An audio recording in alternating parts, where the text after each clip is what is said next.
नमस्कार, आपके साथ मैं हूं सुखवीर। आप देख रहे हैं आपका अपना चैनल भिवानी हलचल। और आज की खबरें इस प्रकार से।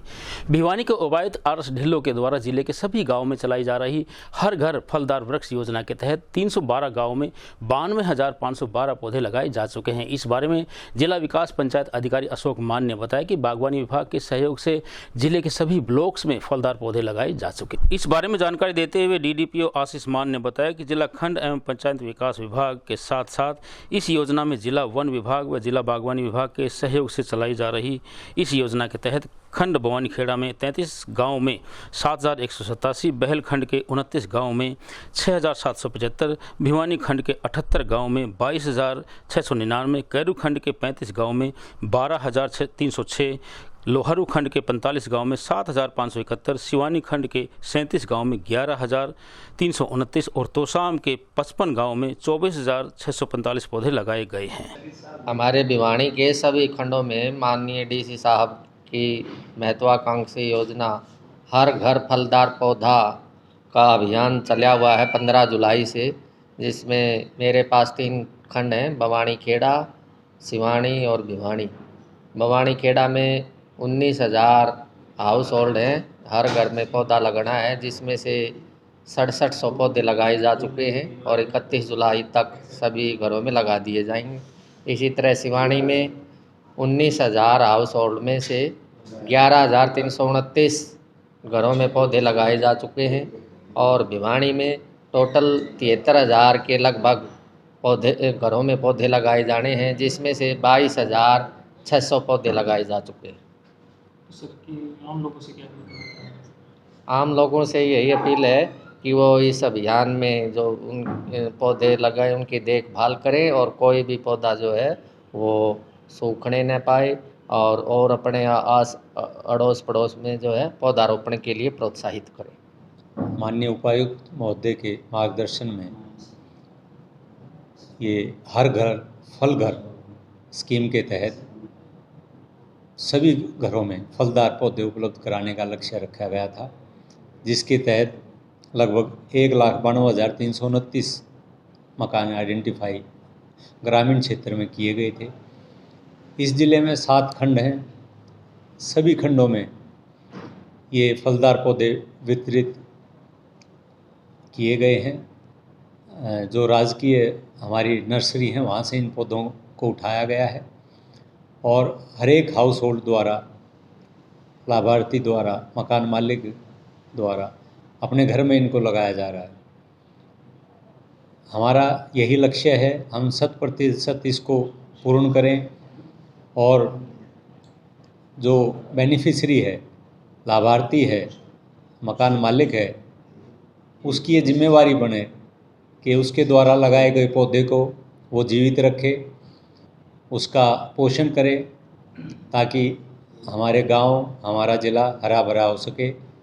और इसी प्रकार की हम पर्यावरण के बारे में, सुधार के बारे में और भी योजनाएं उपायुक्त महोदय के मार्गदर्शन में लाएंगे और अपने भिवानी ज़िले में इसके बारे में भविष्य को उज्ज्वल करेंगे। सर, भिवानी ज़िले में कितना टारगेट रखा है, खंड वाइज कितने लगाए जाएंगे? पूरे ज़िले में हाउस होल्ड का जो डाटा आया हमारे पास 1,92,329 का आया है और उन सभी में ही पौधारोपण कराया जाना है, जिसमें से 92,512 पौधे हमारे घरों में लग चुके हैं। शेष जो टारगेट है इसको भी आगामी, मैं आपको इसका सभी 7 खंडों का भी विवरण देता हूँ। भवानीखेड़ा खंड में 19,075 में से 7,187 पौधे लग चुके हैं। इसी प्रकार बहल खंड में 13,009 में से 6,775 पौधे लग चुके हैं। खंड भिवानी में 73,806 में से 22,699 पौधे लग चुके हैं।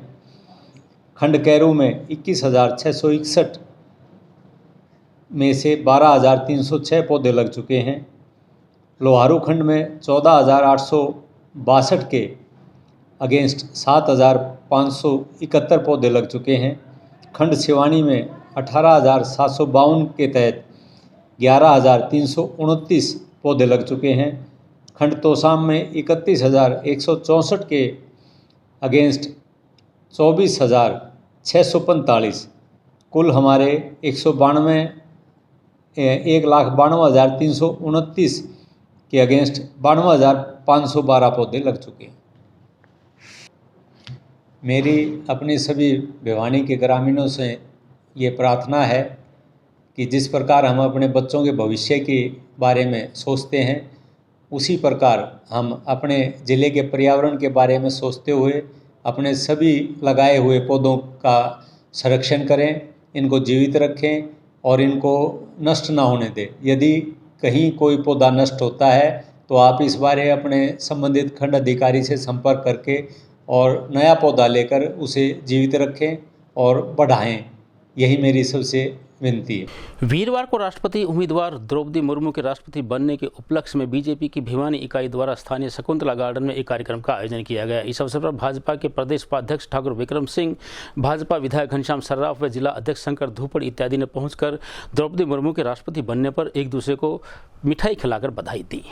इस अवसर पर भाजपा के प्रदेश उपाध्यक्ष ठाकुर विक्रम सिंह, भाजपा विधायक घनश्याम सर्राफ, जिला अध्यक्ष शंकर धूपड़ सहित सभी कार्यकर्ताओं ने शिरकत की। कार्यक्रम के दौरान ठाकुर विक्रम सिंह ने बताया कि माननीय द्रौपदी मुर्मू का राष्ट्रपति बनना भाजपा की कल्याणकारी नीतियों का परिणाम है। उन्होंने कहा कि आदिवासी क्षेत्र की रहने वाली माननीय द्रौपदी मुर्मू का राष्ट्रपति बनना हम सबके लिए गर्व की बात है। इस अवसर पर उन्होंने भारत की दूसरी महिला के राष्ट्रपति बनने पर एक दूसरे को मिठाई खिलाकर बधाई दी। कार्यकर्ताओं ने खुशी मनाई है, खुशी जाहिर की है और ये खुशी इसलिए मनाई जा रही है क्योंकि आज देश की बेटी एक संवैधानिक पद पर कायम हुई है। श्रीमती द्रौपदी मुर्मू जी जो अनुसूचित जनजाति से हैं और ये देश का सौभाग्य है कि पहली बार कोई अनुसूचित जनजाति से कोई महिला, कोई देश की बेटी आज इतने बड़े पद पर शोभायमान हुई है। मैं समस्त देशवासियों को, समस्त नारी जाति को इसके लिए बहुत बहुत बधाई देती हूँ।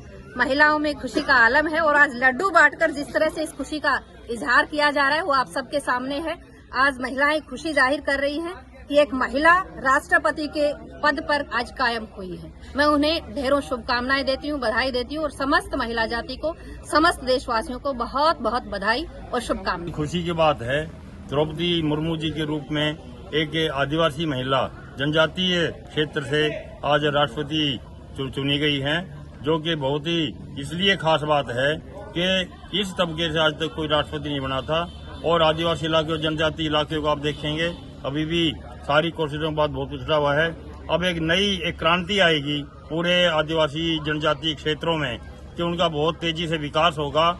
इसी तरह से पढ़ना चालू करेंगे बच्चे, वहाँ के ज्यादा पढ़ाई करेंगे और कामयाब होंगे। मैं एक बार अपने शीर्ष नेताओं को भी बहुत बहुत धन्यवाद करता हूँ कि ऐसी योग्य महिला मोदी जी निकाल कर लाए हैं, चुन कर लाए हैं कि जो एक टीचर थी स्कूल में, बैंक में नौकरी करी, फिर टीचर बनी और इस प्रकार से राष्ट्रपति के पद तक पहुंची। मैं फिर बहुत बहुत बधाई देता हूं भारतीय जनता पार्टी के कार्यकर्ताओं की तरफ से भी, अपनी तरफ से। स्थानीय डोभी तालाब पर स्थित गीता भवन मंदिर प्रांगण में अंतर्राष्ट्रीय महंत डॉक्टर अशोक गिरी महाराज के शिष्य व गीता भवन के प्रबंधक महंत खड़े श्री भग्गू महाराज द्वारा 11 जून से की जा रही 41 दिन की खड़ी तपस्या का समापन वीरवार को हवन यज्ञ व भंडारे का आयोजन करते हुए किया गया। जहरगिरी आश्रम के बाबा कैलाश गिरी के सानिध्य में आयोजित भंडारे में हजारों की संख्या में भक्तों ने पहुंचकर प्रसाद ग्रहण किया। खड़ी तपस्या के समापन अवसर पर हवन यज्ञ व भंडारे का आयोजन किया गया। इस दौरान प्रदेश भर से साधु संत पहुंचे तथा भंडारे में प्रसाद चखा। इस दौरान सानिध्य स्थानीय हालवास गेट स्थित सिद्धपीठ बाबा जहरगिरी आश्रम के बाबा कैलाश गिरी महाराज का रहा तथा भिवानी के विधायक घनश्याम सर्राफ ने भी शिरकत की। इस मौके पर खड़े श्री बाबा भग्गू महाराज ने बताया कि अंतर्राष्ट्रीय श्री महंत एवं उनकी गुरु डॉक्टर अशोक गिरी महाराज की प्रेरणा से उन्होंने 41 दिनों की खड़ी तपस्या शुरू की थी, जिसका वीरवार को समापन हुआ है।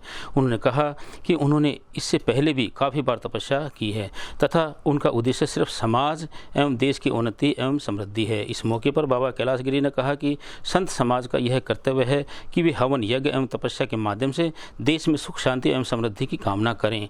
उन्होंने कहा कि संतों पर हर वर्ग अपना भरोसा एवं आस्था जताता है, इसलिए संत समाज का यह कर्तव्य है कि देश की सुख शांति एवं समृद्धि के लिए हवन यज्ञ एवं तपस्या करें।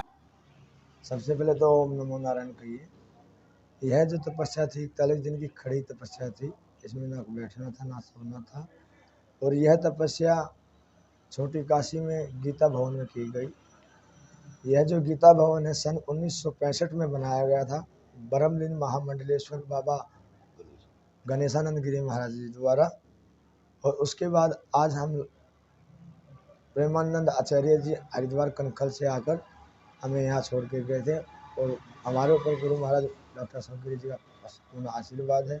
वह कार्यक्रम में पहुँच भी रहे हैं और नगरी की सुख शांति समृद्धि तरक्की के लिए यह तपस्या की गई थी। और 3 दिन का लगातार हमारे यहाँ भजन कीर्तन संध्या है सावन के उपलक्ष्य में। और यह तपस्या 11 तारीख 11 को और 11 बजे शुरू की गई थी और यह समापन 20 तारीख से लेकर 22 तारीख तक का 3 दिन का कार्यक्रम है। और आज 21 तारीख को हमारे यहाँ हवन यज्ञ और साधुओं का भंडारा और जनता को प्रसाद का वितरण किया जा रहा है। तो आग्रह करता हूँ सभी को, भक्तों को, मीडिया साथी को कि आएँ, प्रसाद पाएँ। और 108 तुलसा लगाएंगे। इसके बाद 26 तारीख शिवरात्रि को 108 तुलसा विराजमान करवाएंगे और साथ ही नर्मदेश्वर से मंगवाकर शिवलिंग का भी शिवरात्रि के बाद हमारा कार्यक्रम रहेगा कि नर्मदा जी में कंकर में शंकर होता है। तो इसीलिए हम जो है जिला बागवानी मिशन क्रियान्वयन इकाई द्वारा भिवानी के अतिरिक्त उपायुक्त कम चेयरमैन DHMIU राहुल नरवाल की अध्यक्षता में एक बैठक का आयोजन किया गया। इस अवसर पर सरकार द्वारा किसानों की आय बढ़ाने के लिए चलाई जा रही विभिन्न योजनाओं को व स्कीमों को सुचारू रूप से लागू करने के लिए संबंधित अधिकारियों को दिशा निर्देश जारी किए।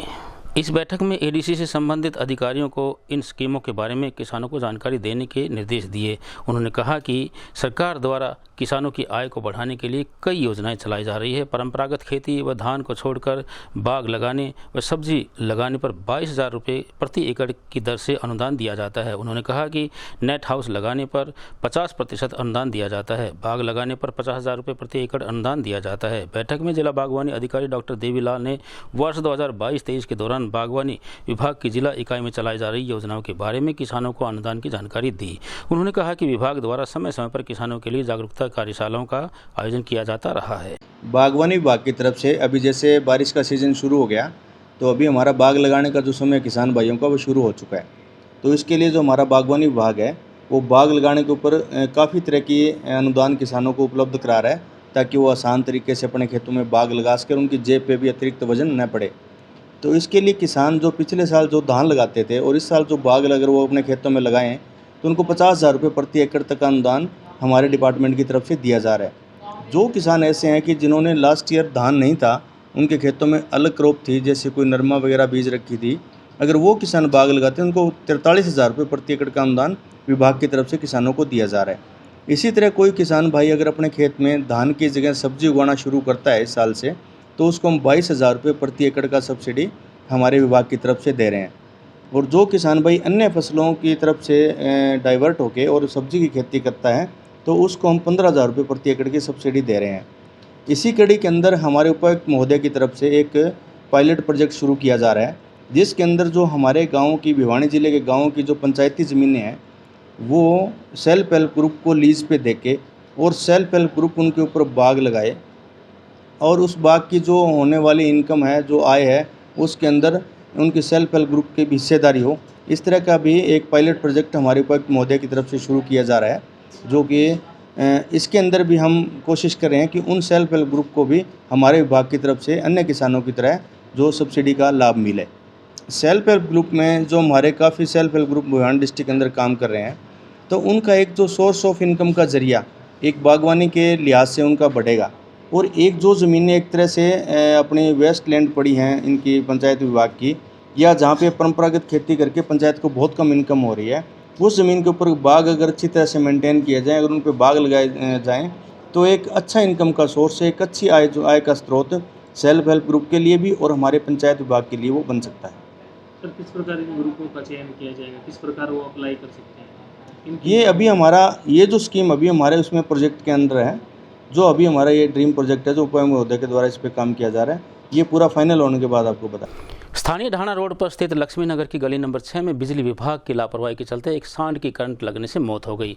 घटना के बाद गुस्साए नागरिकों ने विभाग के खिलाफ जमकर नारेबाजी की। घटना के बारे में नागरिकों ने बताया कि मीटर बॉक्स में करंट आने के कारण वहां से गुजर रहा सांड चपेट में आ गया। स्थानीय ढाणा रोड लक्ष्मी नगर गली नंबर 6 में बिजली विभाग की लापरवाही के चलते एक सांड की चपेट में आने से कालकाग्रास वो बन गया, जिसके बाद क्षेत्रवासियों ने विभाग के अधिकारियों को घटना के बारे में सूचित करवाया, लेकिन फिर भी अधिकारियों द्वारा कोई कार्रवाई नहीं किए जाने से गुस्साए क्षेत्रवासियों ने विभाग के खिलाफ जमकर नारेबाजी की। इस बारे में क्षेत्रवासी सुरेश सैनी, आशा शर्मा, सुदेश यादव, अजय शर्मा ने बताया कि इस क्षेत्र में बारिश के कारण बिजली के मीटर बॉक्स में करंट आ गया, जिसके चलते वहां से गुजर रहा एक सांड करंट की चपेट में आ गया तथा उसकी मौत हो गई। सांड की मौत के बाद गौ सेवक प्रधान संजय परमार की टीम ने वहां क्षेत्रवासियों की मदद की। क्षेत्रवासियों ने कहा कि इससे पहले भी बिजली के बॉक्स में करंट आने से कई पशु करंट का शिकार हो चुके हैं। यही नहीं, कई बार क्षेत्रवासी और बच्चे भी इस करंट का शिकार होते हैं। इस बारे में क्षेत्रवासियों द्वारा बिजली विभाग को सूचित करवाया जा चुका है, लेकिन विभाग के अधिकारी कोई बड़ी दुर्घटना का इंतजार कर रहे हैं।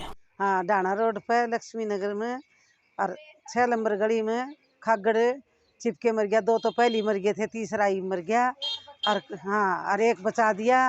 और करंट आया है, 12 का श्यामी है जी, औरत को ऊपर पड़ जाता खागड़ तो मुश्किल हो जाती। कल मर गया खागड़ करंट आके। हाँ, तो आप कृपा करो हटाओ, हमारे घर का आगे से हो। इन बॉक्स के सार है, कई बार ऐसा हादसा होया है जो बार बार पशु मरे हैं, और अब की बार तो कई आदमी भी बचे हैं। जो करंट लग गया वो बच चुके हैं, बहुत सारे बच्चे खेल रहे हैं। इन मीटरों को हटाओ यहाँ से। हर बार बिजली वाले आते हैं लेकिन कोई समाधान नहीं करते इनका। इसको हटाना चाहिए। यहाँ मीटर नहीं होने चाहिए गली में। यहाँ बहुत बच्चे खेलते हैं, गऊ हैं, पशु हैं यहाँ पे, और बहुत परेशानी हो रही है इस वजह से। कल भी एक पशु मरा है। इसको हटाना बहुत ज़रूरी है। आपकी कृपया होगी अगर आप हटाओगे तो। बहुत बार कह चुके हैं लेकिन इसका कोई समाधान नहीं हुआ है। खंबे के साथ में है और बच्चे भी खेलते रहते हैं। बहुत सारे तार हैं, कभी पशु इसके सींग उलझा लेते हैं तारों में। लक्ष्मी नगर तक बोलूँ हूँ, 6 नंबर गली। और कल मेरे घर का बिल्कुल सामने कल खागड़ मर गया, चिपक का इसका बिजली का। सारे तार खिंडे पड़े हैं। 2 पहले मर लिए, यो तीसरा कल मरा है। एक बचा लिया था बीच में, और बिल्कुल मैं तो जरा सी बची हूँ, यहीं बैठी थी बाहर ना कागज। इनका करो कुछ समाधान, तारा का, मीटरा का। बिजली वाले आवे हैं, वो आश्वासन देकर जाते रहे। मेरा नाम संतोष है और लक्ष्मी नगर गली नंबर 6। बारिश आती है तभी हादसे होते हैं यहाँ पर। छोटे बच्चों का ज़्यादा काम है यहाँ पर। तो क्या मांग करते हो? हम यह मांग कर रहे हैं कि ये बिजली का कनेक्शन यहाँ से पर होना चाहिए। मीटर नहीं होने चाहिए। मकानों के अंदर मीटर हैं, हर बारिश के वास्ते इसमें हादसे हुए। बीते 24 घंटे से भिवानी में रुक रुक कर हो रही मानसून की पहली बरसात ने पूरे शहर की गलियों व सड़कों को जलमग्न कर दिया। जल भराव के कारण शहर के 100 से अधिक स्थानों के साथ सर्कुलर रोड, बावड़ी गेट, जोगीवाला मंदिर इत्यादि स्थानों पर झील जैसा नज़ारा प्रतीत हुआ, जिसके कारण घरों व दुकानों में पानी भर गया। भिवानी में लगभग नीची बस्ती में जल भराव रहा। Circular road, Rohtak gate, Bawri gate, Dadri gate, new housing board, Jogiwala मंदिर से दिनोद गेट तक और हांसी गेट, पुराना बस स्टैंड क्षेत्र में जल भराव की स्थिति बनी रही। दिनोद गेट से एमसी कॉलोनी, सब्जी मंडी, विकास नगर से मैदानी क्षेत्रों में भी सड़कों पर व गलियों में पानी जमा रहा। इसी कारण शहर की सड़कों पर 1 से 2 फुट तक पानी नजर आया। वहीं बारिश के चलते शहर में अनेक स्थानों पर घंटों तक बिजली बाधित रही। वहीं घनश्याम सराफ ने बताया कि सीजन की पहली बारिश से शहर में पानी भर गया है। उन्होंने कहा कि प्रशासन पानी निकालने में मुस्तैद है।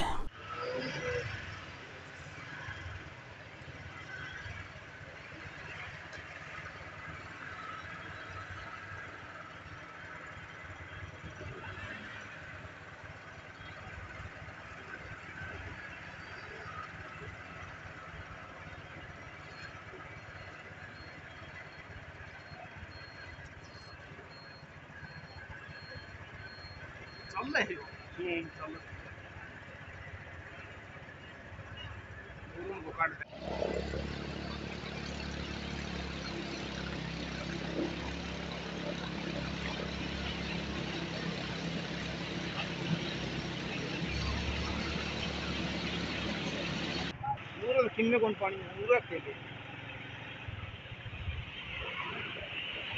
पूरा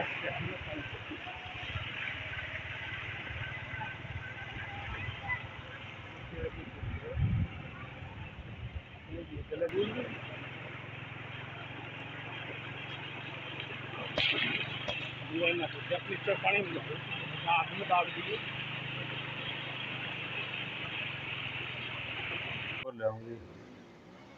कॉलोनी में बहुत ज़्यादा पानी रोड के ऊपर खड़ा हो रहा है जी, खड़ा है और सीवर जाम हो रहे हैं बिल्कुल। लोगों का घर पानी अंदर जा रहा है, प्रशासन को ध्यान नहीं दे रहा है। पानी दिलवाने का जुगाड़ करो।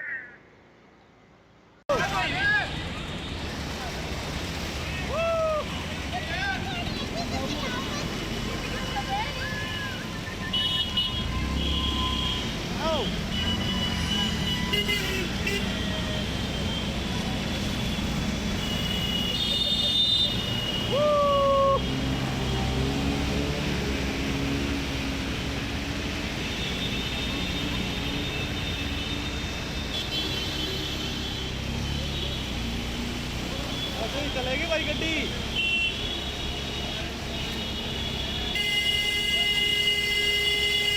भिवानी शहर के जलभराव की स्थिति का जायजा लेने के लिए भिवानी हलचल टीम द्वारा विभिन्न क्षेत्रों के हालात जानने के बाद वीरवार को जीतवाला जोहड़ के क्षेत्र का जायजा लिया और यहां जलभराव के कारण लोगों को आ रही परेशानी को अपने कैमरे में कैद किया। तो आइए जानते हैं जलभराव की कहानी इस क्षेत्र के नागरिकों की जुबानी। नमस्कार, भिवानी हलचल देखने वाले सभी दर्शकों का स्वागत है। अभी हम मौजूद हैं शहर का जो मेन एरिया है, जो कई गांव से जोड़ता, 25 गांव से जोड़ता और 4 वार्ड लगते हैं। जीतूवाड़ा जोड़ क्षेत्र बोलते हैं इसको। यहाँ 4 वार्ड आते हैं, लेकिन पिछले कई सालों से इस क्षेत्र की दशा खराब हो चुकी है। और अब की बार जो नगर परिषद चुनाव हुए हैं, यहाँ की जनता ने भी बदलाव किया है। काफ़ी पार्षद जो पुराने थे, पिछले कई बार से बनते आ रहे थे, उनको बदला है और नए पार्षद हैं, उनके लिए काफ़ी चुनौतियाँ आप देख सकेंगे कि पानी यहाँ से लेके कम से कम 1 किलोमीटर तक पानी भरा पड़ा है और बीच में जाओगे तो 2.5 से 3 फुट तक पानी भी है। व्हीकल्स बंद हो रहे हैं। यहाँ के आम लोग भी मौजूद हैं कि क्या क्या उनको दिक्कतों का सामना करना पड़ रहा है और किस प्रकार उनको समस्याएं आ रही हैं। भाई साहब, कि कितनी समस्याएं हैं यहाँ की इस वार्ड में? 4 वार्ड लगते हैं। वार्ड में बहुत समस्या है जी। पानी थोड़ी सी बारिश आते ही पानी इतना भर जाता है कि व्हीकल तो दूर, पैदल आदमी भी नहीं चल सकता। पैदल देख रहे हैं, देखिए अभी पैदल व्हीकल भी नहीं निकल पा रहे। पैदल तो बहुत, बच्चे भी हैं, यहाँ से स्कूल भी जाते हैं। कितनी समस्या आती है? बहुत समस्या आती है जी। कई बार तो बच्चे फिसल के गिर जाते हैं, स्कूल बैग उनका पानी में डूब जाता है और बहुत ज़्यादा समस्या आती है। तो क्या मांग करते हैं प्रशासन से? अब की बार पार्षद हैं यहाँ के, लगभग सभी पार्षद बदल दिए गए, जो पुराने थे काम नहीं कर रहे थे। तो नए पार्षदों से क्या उम्मीद है? जी, पार्षद से उम्मीद ये है कि जनता की आवाज़ को उठाए, वार्ड की आवाज़ को उठाए, जो यहाँ की समस्याएं है उसके बारे में आगे अपनी मांग रखे ताकि आम जनता को सुविधा मिल सके। इसी उम्मीद से इनको बनाया गया है और हम ये चाहते हैं कि इस उम्मीद पे खरा उतरे। तो और भी लोग मौजूद हैं। सर, क्या लगता है कि क्या कमी रही यहाँ? तो सीवर भी आप देखेंगे सड़क से ऊपर है, नीचे होने चाहिए, लेवल बराबर होना चाहिए। बिल्कुल, कोई भी गली का किसी भी सीवर के साथ कोई ज्वाइंट नहीं है। आने जाने में बहुत परेशानी होती है। यहाँ तक कि बच्चों को भी स्कूल में लाने और ले जाने में बहुत परेशानी हो रही है। कोई भी इमरजेंसी के लिए हॉस्पिटल जाना हो तो कोई रास्ता नहीं मिलता। बारिश आने के बाद बहुत समस्याएं हैं। तो प्रशासन से यही गुहार है कि यहाँ इस ओर ध्यान दिया जाए कृपया करके, और हमारे पार्षद हैं उनसे भी यही गुहार करते हैं कि भाई इस ओर ध्यान दे के कुछ हमारा भला करें। तो अभी देखेंगे, अगर आपको हम दिखाएंगे, आगे पुल का काम चल रहा है कृष्णा कॉलोनी फाटक पर। लोगों के लिए वो रास्ता बंद हो चुका है। कुछ गलियों का ही रास्ता है जो दूसरी कॉलोनियों में लंबा घूम फिर कर जाना पड़ता है। लेकिन अभी भी जो यहाँ के वार्ड पार्षद हैं, वार्ड नंबर 19 के पार्षद हैं, शिव कुमार जी से बातचीत करेंगे। शिव कुमार जी, आप वार्ड में कितनी समस्याएं हैं? सरकार अब की बार आपको चुना है तो किस मुद्दों के साथ अब की बार, अभी नया काम है, सफाई व्यवस्था है, बहुत सी चुनौतियां हैं, किस प्रकार दूर करेंगे इनको? सबसे पहले तो मैं भिवानी हलचल का धन्यवाद करता हूं जिन्होंने हमारी यहाँ वार्ड नंबर में 19 में आके शुद्ध ली। मैं आपको बताना चाहता हूँ कि ये समस्या आज बारिश के मौसम में नहीं है। हमारे तो आए दिन 12 महीने यहाँ यही समस्या बनी होती है कि थोड़ा सा भी पानी कहीं से भी गलियों से आ जाए या बाहर से आ जाए तो भी यही हमेशा इस रोड पे यही समस्या रहती है कि पानी का भराव बहुत ज़्यादा रहता है। और मैं तो प्रशासन से, पब्लिक हेल्थ के डिपार्टमेंट से यही प्रार्थना करूँगा, क्योंकि जो गलियाँ यहाँ बनी हुई हैं वो गलियाँ का कोई लेवल नहीं है, ना ही इस रोड का लेवल है। अब ये समस्या इसलिए ज़्यादा बनी हुई है क्योंकि यहाँ जो अमृत योजना के तहत जो लाइन डाली गई थी वाटर ड्रेन के नाम से, उसका अधूरा काम पड़ा हुआ है, उसकी कोई सुध लेने वाला नहीं है। उस काम की खुदाई की वजह से ये रोड पूरा डैमेज हो चुका था और बार बार में हमने ठेकेदारों से भी प्रार्थना कर ली, हमारी महापंचायत के सभी सदस्यों से, पब्लिक हेल्थ BNR से मिल चुके हैं, उन्होंने हमारी कोई सुध नहीं ले रही इस रोड की। मैं प्रशासन से और वार्ड वासियों से यही प्रार्थना करता हूं कि आप हमारा साथ दें ताकि इस रोड का सुधार हो सके। मैं एक बात और बताना चाहता हूं कि यहाँ आने जाने में नहीं, यदि कोई किसी की डेथ हो जाती है तो शमशान घाट डेड बॉडी को ले जाने में भी इतनी समस्या होती है, हम शमशान घाट डेड बॉडी को भी नहीं ले जा सकते। तो सर किस प्रकार आप प्रशासन से मदद चाहेंगे? क्या आप लोगों ने विचार किया है? क्योंकि समस्या एक दिन में नहीं, कई लंबे समय तक आपको मेहनत करनी पड़ेगी वार्ड में, तो किस प्रकार इन समस्याओं का समाधान होगा? प्रशासन के सामने किस प्रकार वार्ड की समस्या को उठाएंगे? ये पब्लिक हेल्थ BNR का रोड है, कमेटी का तो कोई रोड है नहीं ये, जो कि MCO के माध्यम से बनाया जाए। पहले तो ये कमेटी के अंडर में आता था, अब कमेटी ने ओवरहैंड कर दिया BNR के, तो BNR इसकी सुध नहीं ले रहा। BNR ये बोलता है कि ये पुल का काम चल रहा है, पुल का काम तो अभी 1 साल तो हो गया चलते चलते, पता नहीं इसमें 2 साल भी लग सकते हैं। तो ये पब्लिक का क्या कसूर थोड़ी है कि भाई BNR अपना कम से कम मेंटेनेंस तो करे इस रोड की। इसके जो मैन होल बने हुए हैं ये भी रोड से 1-1.5 फुट ऊँचे हैं, कोई सीवर की कोई व्यवस्था सही नहीं है, ना कोई पानी निकलने का कोई साधन है। हमारे यहाँ एक बूस्टर बना हुआ है, उस पर 1 पंप लगा हुआ है, लाइट होती है तो वो पंप चलता है, नहीं लाइट होती है तो उसका कोई इंजन अंजन का कोई सुविधा नहीं है। तो पानी की समस्या आपको हम दिखाएंगे। देखिए बाइकें बीच में फंस जाती हैं, राहगीर वापस आ जाते हैं, और आगे जब अंदर जाएंगे तो कॉलोनी में कम से कम 2.5-3 फुट पानी है। हम भी प्रशासन से गुहार करेंगे कि यहाँ की सुध ली जाए और बूस्टिंग स्टेशन है, पंपिंग स्टेशन है, उनकी समस्याओं को दूर किया जाए। भिवानी हलचल आपको आज शहर के लगभग सभी कोनों में जाएंगे, दिखाएंगे कि पानी की क्या व्यवस्था है, और जो मौजूद व्यक्ति हैं, वार्ड के हैं, वार्ड पार्षद हैं, या जो भी हैं सामाजिक संगठन हैं, उनसे देखेंगे कि किस प्रकार उनकी समस्याओं का समाधान हो सकेगा। और भी लोग मौजूद हैं, राहगीर हैं। सर आगे पानी भरा पड़ा है, कितना? जी हमें तो पानी नहीं दिख रहा, आगे 300-400 मीटर तक पानी है, आगे जाओगे तो सरकार का भला, हम लोग स्विमिंग पूल दे दिया रोड के ऊपर। हाँ, घर में तो पानी पीने का धंधा को नहीं, बाकी रोड पर तो जल भरा है जबरदस्त। तो कहाँ कमी रही? कमी तो कितना होती है, कमी तो हमारी है जो बस्तियाँ में हमरा वहाँ, और क्या कमी हो उसका। सरकार ने तो बहुत बढ़िया, देखो कितना बढ़िया स्विमिंग पूल है, यहाँ से लेके आधा किलोमीटर तक गलों का ग्राम बनाना पड़ा है। बड़ा जबरदस्त काम कर रखा सरकार ने, बहुत बढ़िया सरकार है। सरकार के ऊपर लोग व्यंग भी कर रहे हैं कि उन्हें चलने के लिए स्विमिंग पूल मिल गया। तो प्रशासन से मांग है इस पानी को यूटिलाइज करके लोगों के नल के जरिए पानी आए, ना कि इन गलियों में पानी आए। तो अभी आप देखो ये लोगों को कितनी परेशानी का सामना करना पड़ रहा है, और आगे कॉलोनी में इतनी समस्या है कि लोगों का रहना भी मुश्किल है, निकलना भी मुश्किल है। अगर डेंगू का मौसम है, मच्छर फैलेंगे, साफ पानी है, गंदा पानी है, अगर इस पानी को जल्दी नहीं निकाला गया तो यहाँ महामारी फैलने का भी डर है। तो जिला प्रशासन से, उपायुक्त माध्यम से हम ये अपील करेंगे कि यहाँ की जो शहर में समस्याएं हैं, बाहरी कॉलोनियों में भी इस प्रकार की समस्याएं हैं, उनको दूर करें। आज की खबरों में बस इतना ही। अब मुझे दीजिए इजाज़त। देखते रहिए आपका अपना चैनल भिवानी हलचल।